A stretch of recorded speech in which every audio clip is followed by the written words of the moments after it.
की इनकलाब, वंदे वंदे।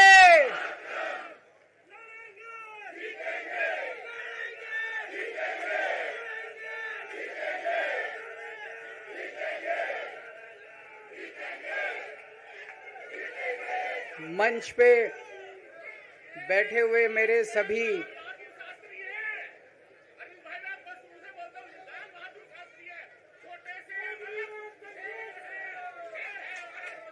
शुक्रिया। मंच पे बैठे हुए मेरे आम आदमी पार्टी के सभी साथीगण, नेतागण, आज यहाँ पे इतनी बड़ी संख्या में आए हुए सभी भाइयों बहनों और जो टीवी के माध्यम से इस वक्त देश भर में लोग देख रहे हैं, उन सभी भाइयों बहनों, माताओं, बुजुर्गों, बच्चों, आप सब लोगों को मेरा नमस्कार, सबको मेरा प्रणाम। I love you too. सबसे पहले मैं ऊपर वाले का शुक्रिया अदा करता हूं, भगवान का शुक्रिया अदा करता हूं, जिनकी हमेशा हम लोगों के ऊपर बहुत कृपा रहती है, बहुत आशीर्वाद रहता है भगवान का, भोलेनाथ का, हनुमान जी का बहुत आशीर्वाद रहता है। इसी वजह से इतनी बड़ी बड़ी मुसीबतों से निकल के हम लोग आते हैं। इतने बड़े बड़े सामने हमारे दुश्मन हैं जिनसे लड़के हम लोग सफल होते हैं। एक छोटी सी पार्टी जिसने इस देश की राजनीति बदल के रख दी। मैं इसीलिए सबसे पहले ऊपर वाले का पूरे सम्मान के साथ शुक्रिया अदा करता हूं और आशीर्वाद चाहता हूं।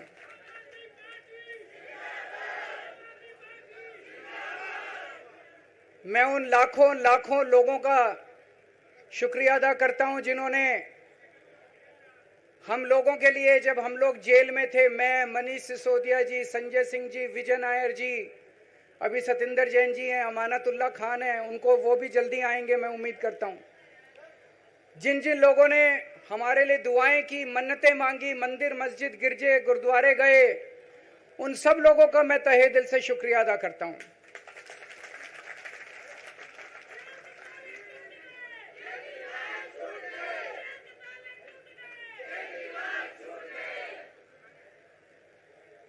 जेल में काफी वक्त मिला सोचने का, पढ़ने का, और कई किताबें पढ़ी, पॉलिटिकल किताबें पढ़ी, अपने स्वतंत्रता के आंदोलन की किताबें पढ़ी, गीता कई बार पढ़ी, रामायण पढ़ी, महाभारत पढ़ी। आज मैं अपने साथ एक किताब लेके आया हूं, ये भी मैंने कई बार पढ़ी, भगत सिंह की जेल डायरी। आप लोगों ने पढ़ी है? पढ़ना इसको जरूर, खरीद लेना, खरीद के इसको पढ़ना, भगत सिंह की जेल डायरी। जब भगत सिंह जेल में थे आज से 90-95 साल पहले, उन्होंने जेल के अंदर अपने लेख लिखे थे, वो लेख इसमें हैं।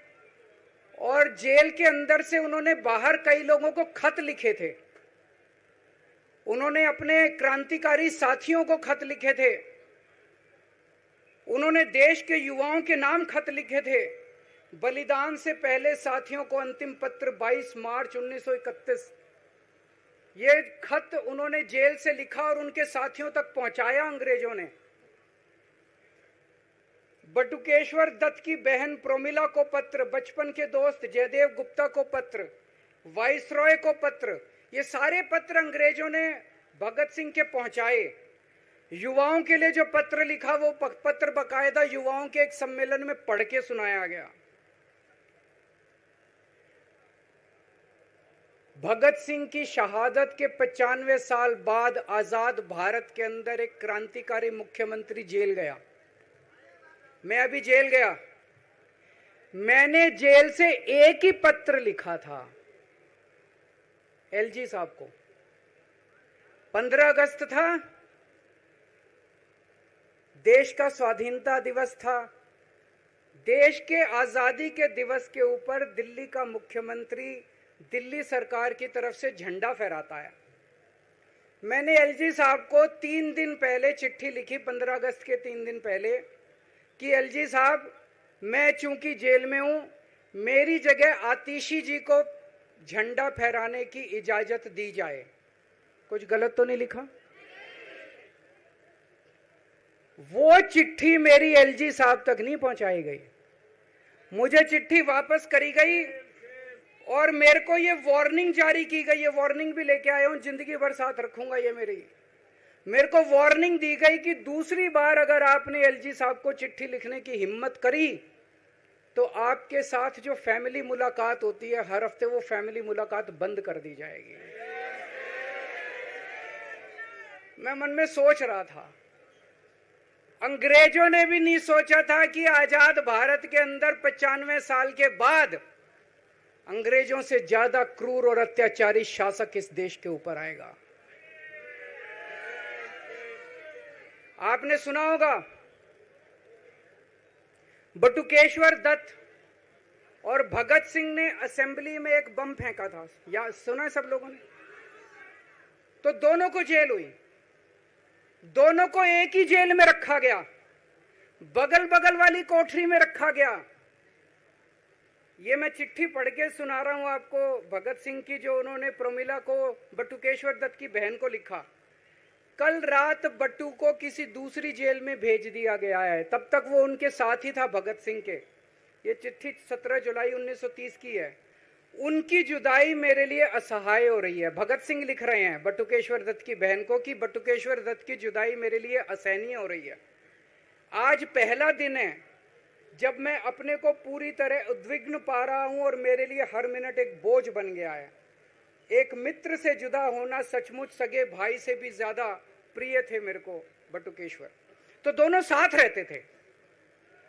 95 साल के बाद मनीष सिसोदिया और केजरीवाल एक ही केस में जेल जाते हैं। मनीष सिसोदिया को अलग जेल में रखते हैं, मेरे को अलग जेल में रखते हैं, साथ मिलने की इजाजत नहीं दी जाती। आजादी की लड़ाई जब हुई, जवाहरलाल नेहरू जेल गए, महात्मा गांधी जेल गए, बाबा साहब अंबेडकर जेल गए, चंद्रशेखर आजाद जेल गए, अशफाकुल्ला जेल गए, कितने स्वतंत्रता सेनानी जेल गए, कई कई सालों तक जेल गए। जब वो जेल जाते थे, उनसे मुलाकात के लिए उनके साथी उनसे मिलने जाया करते थे, उनके घर के लोग जाते थे, उनके रिश्तेदार उनसे मिलने जाते थे, और जब वो मिलने के लिए जाते थे वो उनसे पॉलिटिकल बातें करते थे। वो उनसे बातें करते थे कि कैसे अंग्रेजों को उखाड़ के फेंकना है, जब मिलने के लिए जेल में जाते थे। जब मैं जेल में था, एक दिन संदीप पाठक मेरे से मिलने के लिए आया। मैं भी पॉलिटिकल आदमी हूं, वो भी पॉलिटिकल, हमारी पार्टी का संगठन मंत्री है। आके उसने मेरे से पॉलिटिकल बातें करी, और क्या करता, रोमांटिक बातें थोड़ी करता। तो पॉलिटिकल आदमी वो, पॉलिटिकल आदमी मैंने उससे पूछा देश में क्या चल रहा है, उसने देश की पॉलिटिकल हालत बताई। मैंने उससे पूछा पार्टी में क्या चल रहा है, उसने, संदीप पाठक को ब्लैकलिस्ट कर दिया गया, उसके बाद मेरे से मिलने नहीं दिया गया। भगत सिंह जब फांसी पे चढ़े, उन्होंने सपने में भी नहीं सोचा था कि ऐसा भारत होगा।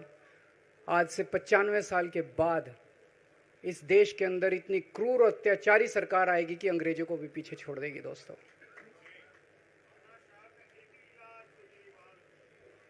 मुझे जेल क्यों भेजा इन लोगों ने?